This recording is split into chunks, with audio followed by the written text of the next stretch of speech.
ದೇವರ ವಾಕ್ಯದ ಈ ಚಾನೆಲ್ಗೆ ನಿಮ್ಮೆಲ್ಲರಿಗೂ ಸ್ವಾಗತ. ನೀವೆಲ್ಲರೂ ಚೆನ್ನಾಗಿದ್ದೀರಾ ಅಂತೇಳಿ ನಂಬಿ ಇಂದಿನ ಲೂಕನ 14ನೇ ಅಧ್ಯಾಯನ ಏನು ಹೇಳ್ತಾ ಇದೆ ಅನ್ನೋದ್ರ ಬಗ್ಗೆ ತಿಳ್ಕೊಂಡು ನಾವು ಮುಂದೆ ಹೋಗೋಣ. ಹಳೆಯ ಒಂದು ಓದ ಅಧ್ಯಾಯದಲ್ಲಿ ನಾವು ಏನು ತಿಳ್ಕೊಂಡ್ವಿ ಅಂದರೆ, ಯೇಸು ಒಬ್ಬ ಪ್ರಮುಖನ ಮನೆಯಲ್ಲಿ ಊಟಕ್ಕೆ ಹೋಗ್ತಾರೆ. ಅಲ್ಲಿ ಹೋಗಿ ಕೂತ್ಕೊಂಡಿದ್ದಾಗ ಯಾರು ಕರೆದಿದ್ದರೋ ಅವನಿಗೂ ಮತ್ತು ಅಲ್ಲಿ ಬಂದಿರೋರಿಗೆ ಎಲ್ಲರಿಗೂ ದೇವರು ಹೇಳ್ತಾ ಇದ್ದಾರೆ ಎಂಥ ಒಂದು ವ್ಯಕ್ತಿಗಳನ್ನ ಕರಿಬೇಕು, ಅದರಿಂದ ನಾವು ಕೊಡುವಂಥ ಒಂದು ಮುಯ್ಯಿ ಯಾವ ಲೆಕ್ಕಕ್ಕೆ ಸೇರುತ್ತೆ, ನಾವು ನೀತಿಯನ್ನು ಯಾವ ರೀತಿ ಸಂಪಾದನೆ ಮಾಡ್ಬೋದು ಮುಯ್ಯಿಯಿಂದ ಕೂಡ ಅನ್ನೋದನ್ನು ಯೇಸು ಅಲ್ಲಿ ತಿಳಿಸಿದ್ರು. ಈಗ ಮದುವೆ ಸಮಾರಂಭ, ಆ ವ್ಯಕ್ತಿ ಬಂದ್ಬಿಟ್ಟು ಎಲ್ಲರನ್ನೂ ಫಸ್ಟೇ ಹೇಳಿದ್ದ ಮದುವೆ ಇದೆ, ನೀವು ಡೇಟ್ ಆದಾಗ ಹೇಳ್ತೀನಿ ಅಂತ ಹೇಳಿಸಿದ್ದ.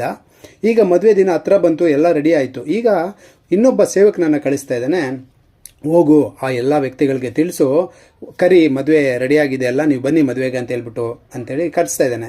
ಆವಾಗ ಒಬ್ಬೊಬ್ಬರು ಒಂದೊಂದು ರೀಸನ್ ಕೊಡ್ತಾನೆ. ಒಬ್ಬ ಹೇಳ್ತಾನೆ ನಾನು ಮದುವೆ ಆಗಿದ್ದೀನಿ, ಇನ್ನೊಬ್ಬ ಹೇಳ್ತೀನಿ ನಾನು ಇವಾಗ ತಾನೇ ಹೊಲ ತಗೊಂಡಿದ್ದೀನಿ ಅದು ನೋಡಬೇಕು, ಇನ್ನೊಬ್ಬ ಈ ರೀತಿ ಒಬ್ಬೊಬ್ಬರು ಒಂದೊಂದು ರೀಸನ್ ಹೇಳಿ ನಾನು ಬರೋಕ್ಕಾಗಲ್ಲ ಅಂತೇಳಿ ಹೇಳ್ತಾನೆ.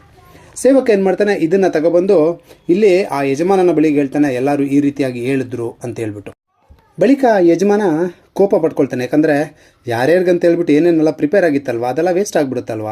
ಅವ್ರಿಗಂತಲೇ ಒಂದು ಸೀಟನ್ನು ಇಟ್ಟಿರ್ತಾರೆ, ಅವ್ರು ಬಂದಿಲ್ಲ ಅಂದರೆ ಯಾರು ಕೂತ್ಕೊಳ್ತಾರೆ. ಆದರೆ ನಾನು ಕೋಪ ಮಾಡ್ಕೊಂಡು ಏನು ಮಾಡ್ತಾನೆ, ಆಳಿಗೆ ಹೇಳ್ತಾನೆ, ಈ ಊರಿನ ಬೀದಿಗೂ ಸಂದಿಗೂ ಹೋಗಿ ಬಡವರು, ಊನವಾದವರು, ಕುರುಡರು, ಕುಂಟರು ಇಂಥವರನ್ನು ಕರೆದುಕೊಂಡು ಬಾ ಎಂದು ಹೇಳಿದ್ದಾನೆ. ಬಳಿಕ ಆ ಆಳು, ಅಯ್ಯ ನೀನು ಅಪ್ಪಣೆ ಕೊಟ್ಟಂತೆ ಮಾಡಿದ್ದಾಯಿತು, ಆದರೂ ಇನ್ನೂ ಸ್ಥಳವಿದೆ ಅಂದನು. ಆಗ ಆ ಯಜಮಾನನು ತನ್ನ ಆಳಿಗೆ ಹೇಳಿದ್ದು, ನೀನು ಆದಿಗಳಿಗೂ ಬೇಲಿಗಳ ಬಳಿಗೂ ಹೋಗಿ ಅಲ್ಲಿ ಸಿಕ್ಕಿದವರನ್ನು ಬಲವಂತ ಮಾಡಿ ಒಳಕ್ಕೆ ಕರೆದುಕೊಂಡು ಬಾ, ನನ್ನ ಮನೆ ತುಂಬಲಿ, ಆದರೆ ಊಟಕ್ಕೆ ಏಳಿಸಿಕೊಂಡವರಲ್ಲಿ ಒಬ್ಬನಾದರೂ ನಾನು ಮಾಡಿಸಿದ ಅಡಿಗೆಯ ಸವಿಯನ್ನು ನೋಡಬಾರದು ಎಂದು ನಿಮಗೆ ಹೇಳುತ್ತೇನೆ ಅಂದನು. ಸಹೋದರರೇ, ಇಲ್ಲಿ ನಾವು ಅರ್ಥ ಮಾಡ್ಕೋಬೇಕಾಗಿರೋದು ಏನಂದರೆ, ಯೇಸು ಸೇವಕನಾಗಿ ಸ್ವರ್ಗದಿಂದ ಇಳಿದು ಬಂದರು ನಮ್ಮೆಲ್ಲರನ್ನ ಕಾಪಾಡೋದಕ್ಕೆ. ಅತಿ ಮುಖ್ಯವಾಗಿ ಹೇಳಬೇಕಾದ್ರೆ ಇದು ಆ ಇಸ್ರೇಲ್ ಜನಾಂಗ ಅಂತ ಏನಿತ್ತಲ್ಲ, ಆ ಇಸ್ರೇಲ್ ಜನಾಂಗದ ಬಳಿಗೆ ಯೇಸು ಬಂದರು. ಅವರು ಅಂದರೆ ಈ ಯಹೂದ್ಯರು ಎಲ್ಲವನ್ನು ತಿಳಿದವರಾಗಿದ್ದರು. ಈ ಒಂದು ದೇವರ ವಾಕ್ಯಗಳು ಅವ್ರಿಗೆ ಗೊತ್ತಿತ್ತು. ಯೇಸು ಬರ್ತಾರೆ, ಏನು ಎತ್ತ ಎಲ್ಲಿ ಹುಟ್ಟುತ್ತಾರೆ ಇದೆಲ್ಲವನ್ನು ತುಂಬ ಚೆನ್ನಾಗಿ ಅರ್ಥವಂತರಾಗಿದ್ದರು. ಯೇಸು ಬರ್ತಾರೆ, ರಾಜ್ಯ ಆಳ್ತಾರೆ ಅಂತ ಹೇಳ್ಬಿಟ್ಟು ಅವ್ರು ಅಂದ್ಕೊಂಡಿದ್ರು.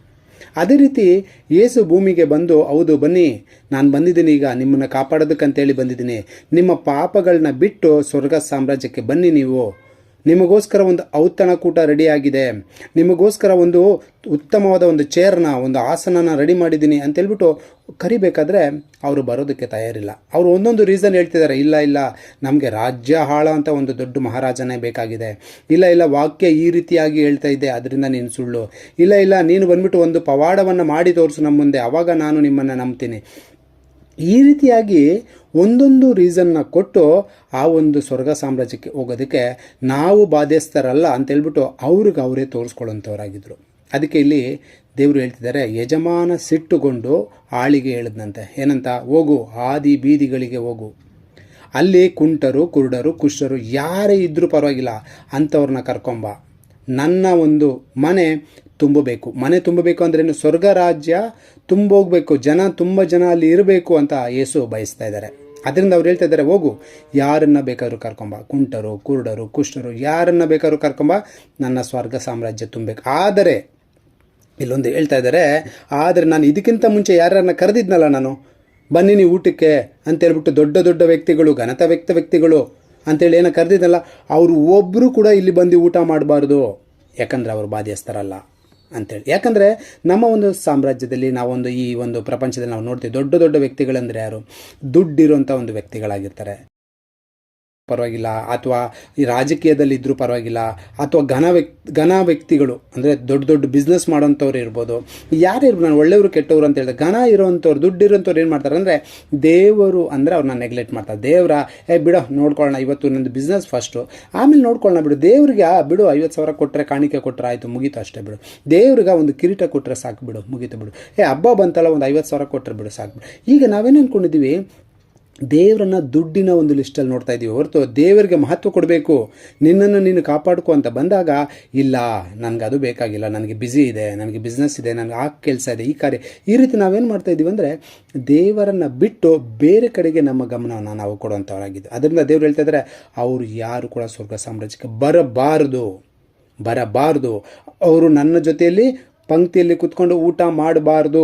ನಾನು ಮಾಡಿರುವಂಥ ಸ್ವರ್ಗ ಸಾಮ್ರಾಜ್ಯದ ಒಂದು ರಾಜ್ಯ ಏನಿದೆ ಅಲ್ವಾ, ಅದರಲ್ಲಿ ಕೂತ್ಕೊಂಡಿರುವಂಥ, ಅದರಲ್ಲಿ ಇರುವಂಥ ಸಿಂಹಾಸನಗಳು ಏನಿದೆಯಲ್ವಾ, ಅದರಲ್ಲಿ ಇರುವಂಥ ಸಂತೋಷದ ಕೂಟ ಏನಿದೆಯಲ್ವಾ, ಅದರಲ್ಲಿ ಇರುವಂಥ ಒಂದು ಸತ್ಯ ನೀತಿ ಎಲ್ಲ ಏನು ಆ ಸ್ವರ್ಗದಲ್ಲಿ ಇದೆಯಲ್ವ, ಅದನ್ನು ಯಾರು ಟೇಸ್ಟೇ ಮಾಡಬಾರ್ದು ಅನ್ನೋ ರೀತಿಯಲ್ಲಿ ಹೇಳ್ತಿದ್ದಾರೆ. ಹಾಗಾದರೆ ಬೇರೆ ಯಾರಿದು ಜನ ಕುಂಟರು ಕುರುಡರು ಅಂದರೆ ಬೈಬಲ್ ಹೇಳ್ತಾ ಇದೆ. ನೋಡೋಣ ಈಗ ಬೈಬಲಲ್ಲಿ ಮತ್ತಾಯನ 5ನೇ ಅಧ್ಯಾಯದಲ್ಲಿ ಅದು ಹೇಳ್ತಾ ಇದೆ, ಆತ್ಮದಲ್ಲಿ ಬಡವರಾಗಿರುವವರು ಧನ್ಯರು ಅಂತ ಹೇಳ್ಬಿಟ್ಟು. ಅಂದರೆ ಬಡವರನ್ನು ಕರ್ಕೊಬನ್ನಿ ಅಂತ ಯೇಸು ಹೇಳ್ತಾ ಇದ್ದಾರಲ್ವ. ಯಾವ ಬಡವರು ಅಂದರೆ ಆತ್ಮದಲ್ಲಿ ಯಾರು ಬಡವರಾಗಿರ್ತಾರೆ, ಕೈ ಕಳ್ಕೊಂಡು ಕಾಲು ಕಳ್ಕೊಂಡು ಅಲ್ಲ, ಆತ್ಮದಲ್ಲಿ ಯಾರು ಬಡವರಾಗಿರ್ತಾರೋ ಅಂಥ ಬಡವನನ್ನು ಕರ್ಕೊಂಬ.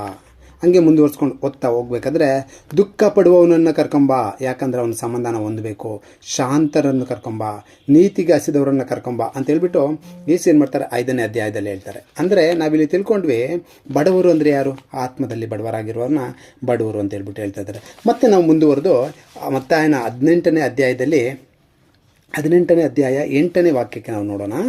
8ನೇ ವಾಕ್ಯದಲ್ಲಿ ವಾಕ್ಯ ಹೇಳ್ತಾ ಇದೆ, ಹಾಗಾದರೆ ನಿನ್ನ ಕೈಯಾಗಲಿ ನಿನ್ನ ಕಾಲಾಗಲಿ ನಿನ್ನನ್ನು ಪಾಪದಲ್ಲಿ ಸಿಲುಕಿಸುವುದಾದರೆ ಅದನ್ನು ಕಡಿದು ಬಿಸಾಕು ಬಿಡು.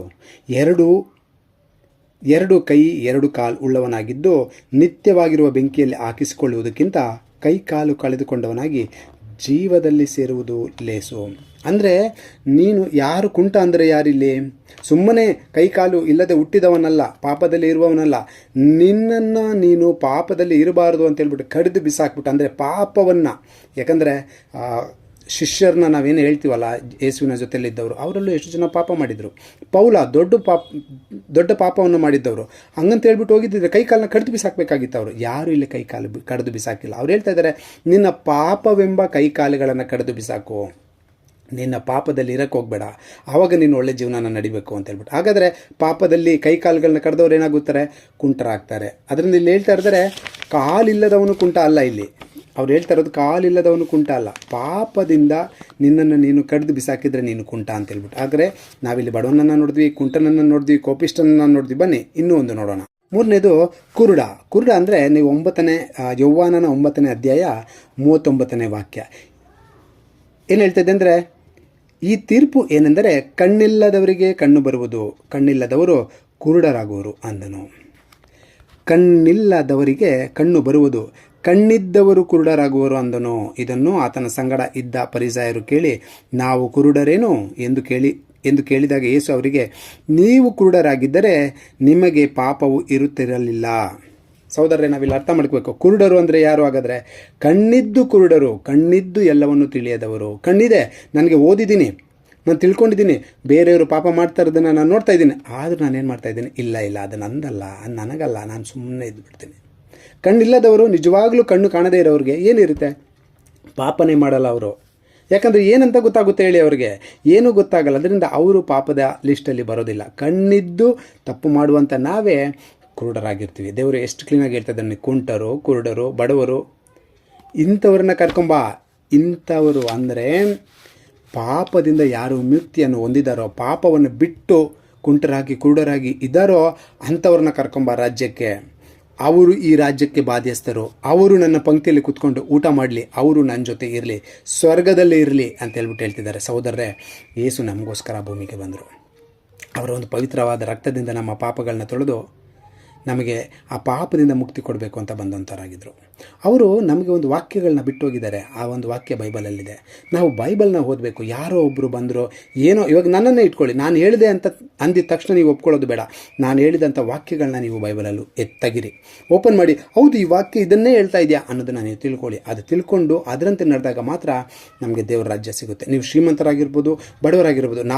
ನೀವು ಯಾರಾದರೂ ಕೇಳ್ತಾ ಇರೋಂಥ ಶ್ರೀಮಂತರಾಗಿದ್ದರೆ ನಿಮಗೆ ಹೇಳ್ತಾ ಇದ್ದೀನಿ ಅನ್ನೋದು ನನ್ನ ಒಂದು ವಾಕ್ಯ ಅಲ್ಲ. ಅದು ಬೈಬಲ್ ವಾಕ್ಯ ಏನು ಹೇಳ್ತಾ ಇದೆಯೋ ಅದನ್ನು ಮಾತ್ರ ನಾನು ನಿಮಗೆ ಹೇಳ್ತಾ ಇದ್ದೀನಿ. ಅದರಿಂದ ಬೈಬಲ್ ವಾಕ್ಯನ ಓದಿ, ಅದು ಓದಿ ಏನು ಅದು ಹೇಳ್ತಾ ಇದೆ ಅನ್ನೋದನ್ನು ನಾವು ಗಮನಿಸಿ ಜ್ಞಾನಿಗಳಾಗಿ ತಿಳ್ಕೊಂಡಾಗ ಮಾತ್ರ ಆ ದೇವರ ವಾಕ್ಯ ನಮ್ಗೆ ಅರ್ಥ ಆಗುತ್ತೆ. ಇಲ್ಲಾಂದರೆ ಯಾರೋ ಏನು ಹೇಳಿದ್ದನ್ನು ತಿಳ್ಕೊಂಡು ನಾವು ಮಾಡಿದ್ವಿ ಅಂದರೆ ಅದು ತಪ್ಪಿನ ಒಂದು ದಾರಿನ ಇಟ್ಕೊಬಿಡುತ್ತೆ. ನಾವು ಬೇರೆ ರೀತಿಯಲ್ಲಿ ಅರ್ಥ ಮಾಡ್ಕೊಂಡು ನಾವು ಹೋಗ್ಬಿಡ್ತೀವಿ. ಅದರಿಂದ ದೇವರು ನಮಗೋಸ್ಕರ ಬಂದರು.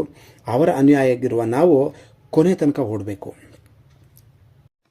ಕೊನೆಯದಾಗಿ ಇಬ್ರಿಯರಿಗೆ ಬರೆದ 12ನೇ ಅಧ್ಯಾಯ 12ನೇ ವಾಕ್ಯ ಒಂದು ಓದ್ಬಿಡ್ತೇನೆ. ಜೋಲು ಬಿದ್ದ ಕೈಗಳನ್ನು, ನಡುಗುವ ಮೊಣಕಾಲುಗಳನ್ನು ಸುಧಾರಿಸಿಕೊಳ್ಳಿರಿ. ನಿಮ್ಮ ಕಾಲುಗಳಿಂದ ನೆಟ್ಟಗೆ ಮುಂದೆ ನಡೆಯಿರಿ. ಹೀಗೆ ಮಾಡಿದರೆ ಕುಂಟ ಕಾಲು ಉಳುಕಿ ಹೋಗದೆ ವಾಸಿಯಾಗುವುದು. ಸಹೋದರರೇ, ಇಲ್ಲಿ ಇನ್ನೊಂದು ಸಲ ಓದಿ. ಜೋಲು ಬಿದ್ದ ಕೈಗಳನ್ನು, ನಡುಗುವ ಮೊಣಕಾಲುಗಳನ್ನು ಸುಧಾರಿಸಿಕೊಳ್ಳಿರಿ. ಜೋಲು ಬಿದ್ದ ಕೈ ಕಾಲು ಅಂದರೆ ಅರ್ಥ ಏನು? ಕೆಲಸ ಮಾಡಿ ಸುಸ್ತಾಗಿರುವಂಥದ್ದು. ಜೋಲು ಬಿದ್ದೋಗ್ಬಿಟ್ಟಿದೆ, ಅಯ್ಯೋ ನನ್ನ ಕೈಯಲ್ಲಿ ಆಗ್ತಾ ಇಲ್ಲ, ಸುಸ್ತಾಗಿಬಿಟ್ಟಿದ್ದೀನಿ, ನನ್ನ ಕೈಲಿ ನಾನು ನಡೆಯೋಕ್ಕಾಗಲ್ಲ. ಹೌದು, ಅಂಥದ್ದನ್ನು ಅಂತ ಹೇಳ್ತಾ ಇದ್ದಾರೆ ಇಲ್ಲಿ. ಕುತ್ಕೊಂಡೇ ಇರೋರಿಗೆ ಸುಸ್ತೇ ಆಗಲ್ಲ. ಜೋಲು ಎಲ್ಲಿಂದ ಬೀಳುತ್ತೆ? ಯಾರು ಹೆಚ್ಚಾಗಿ ಓಟವನ್ನು ಓಡ್ತಿದ್ದಾರೆ ಅವ್ರಿಗೆ ಕಾಲು ಸುಸ್ತಾಗುತ್ತೆ. ಅಯ್ಯೋ ಆಗಲ್ಲ ಅಂತ ಸ್ವಲ್ಪ ಹೊತ್ತು ಕೂತ್ಕೋಬೋದು. ಯಾರು ಹೆಚ್ಚಾಗಿ ಕೆಲಸ ಮಾಡ್ಕೊಂಡೇ ಇದ್ದಾರೆ ಬೆಳಗ್ಗೆಯಿಂದ ಸಾಯಂಕಾಲದಿಂದ, ಅವರು ಸುಸ್ತಾಗ್ತಾರೆ. ಅದಕ್ಕೆ ಅವರು ಗಾಡಿಯಲ್ಲಿ ವಾಕ್ಯದ ಮೂಲಕ ಹೇಳ್ತಿದ್ದಾರೆ, ಸುಧಾರಿಸಿಕೊಳ್ಳಿರಿ. ನಿಮ್ಮ ಕಾಲುಗಳಿಂದ ನೆಟ್ಟಗೆ ಮುಂದೆ ನಡೆಯಿರಿ. ಸ್ವಲ್ಪ ಹೊತ್ತು ಸುಧಾರಿಸ್ಕೊಳ್ಳಿ, ಕೂತ್ಕೊಳ್ಳಿ, ಪರವಾಗಿಲ್ಲ. ದೇವರ ವಾಕ್ಯವನ್ನು ನೋಡಿಕೊಂಡು ನೀವು ಓಡ್ತಾ ಇದ್ದೀರಾ. ಕ್ರಿಸ್ತನ ಹಿಂದೆ ನೀವು ಓಡ್ತಾ ಇದ್ದೀರಾ. ಕ್ರಿಸ್ತನಾಗಿರುವ ನಾನು ನನ್ನ ಓಟವನ್ನು ನಾನು ಓಡ್ತಾ ಇದ್ದೀನಿ. ಯಾವ ಕಡೆಗೆ? ಯೇಸುವಿನ ಕಡೆಗೆ. ಯಾವ ರೀತಿ? ನ್ಯಾಯ, ನೀತಿ, ನಿಷ್ಠೆ, ಕೋಪ ಮಾಡ್ಕೊಳ್ದಿರ ಇರೋದು, ಪಾಪವನ್ನು ಬಿಟ್ಟು ಯೇಸು ಬೈಬಲಲ್ಲಿ ಏನು ಹೇಳಿದಾರೋ ಆ ಒಂದು ಚಿತ್ತದತ್ತ, ಆ ಕಾರ್ಯಗಳನ್ನು ಮಾಡುವತ್ತ ನನ್ನ ನೋಟ ಇದೆ, ನನ್ನ ಓಟ ಇದೆ. ನಾನು ಓಡ್ತಾ ಇದ್ದೀನಿ. ಹೌದು, ಕೆಲವು ಬಾರಿ ಸುಸ್ತಾಗಿಬಿಡುತ್ತೆ ತುಂಬ ದೂರ ಓಡಿದಾಗ. ಅವ್ರು ಹೇಳ್ತಾ ಇದ್ದಾರೆ, ಸ್ವಲ್ಪ ರೆಸ್ಟ್ ತೊಗೊಳ್ಳಿ, ಪರವಾಗಿಲ್ಲ, ಕೂತ್ಕೊಳ್ಳಿ, ಸುಧಾರಿಸ್ಕೊಂಡು ಮತ್ತೆ ಓಡಿ. ಯಾಕಂದರೆ ಕ್ರಿಸ್ತನ ಹಿಂದೆ ನಾವು ಓಡ್ಬೇಕಾರೆ ಆ ಓಟ ಎಲ್ಲಿ ತನಕ ಇರಬೇಕಂದ್ರೆ ಕೊನೆ ತನಕ ಇರಬೇಕು. ನೆಟ್ಟಗೆ ಮುಂದೆ ನಡೆಯಿರಿ. ಈಗ ಮಾಡಿದರೆ ಕುಂಟ ಕಾಲು ಉಳುಕಿ ಹೋಗದೆ ವಾಸಿಯಾಗೋದು. ಸುಸ್ತಾಗಿದ್ದೀರಲ್ವ ನೀವು? ಸುಸ್ತಾಗಿರ್ಬೇಕಾದ್ರೆ ನಡೀತಾ ಇದ್ರೆ ಏನಾಗುತ್ತೆ? ನಾವು ಒಂದು ಸಲ ಉಳುಕ್ಬಿಡ್ತೀವಿ. ಅಯ್ಯೋ ಸುಸ್ತು, ಕಾಲು ಆಗ್ತಾಯಿಲ್ಲ, ಸುಸ್ತಾಗಿಬಿಟ್ಟಿದೆ, ಅದಕ್ಕೆ ಕಾಲು ಉಳುಕ್ಬಿಡ್ತು. ಕಾಲು ಉಳುಕಲ್ಲ ನಿಮಗೆ. ಸ್ವಲ್ಪ ರೆಸ್ಟ್ ತಗೊಳ್ಳಿ, ಮತ್ತೆ ಓಟ ಓಡಿ. ಯೇಸುವಿನ ಹಿಂದೆ, ಕ್ರಿಸ್ತನೆಂಬ ಆ ಒಂದು ದೇವರ ಹಿಂದೆ ನಾವು ಓಡಬೇಕಾದ್ರೆ ಕ್ರಿಸ್ತನ ಅನುಯಾಯಿಗಳು ನಾವಾಗಿರ್ತೀವಿ. ಆ ಓಟನ ನಾವು ಬರೀ 1 ದಿನ, 2 ದಿನ, 3 ದಿನ, 1 ಕಿಲೋಮೀಟ್ರ್, 2 ಕಿಲೋಮೀಟ್ರ್ ಅಲ್ಲ, ಕೊನೆ ತನಕ ಓಡಬೇಕು.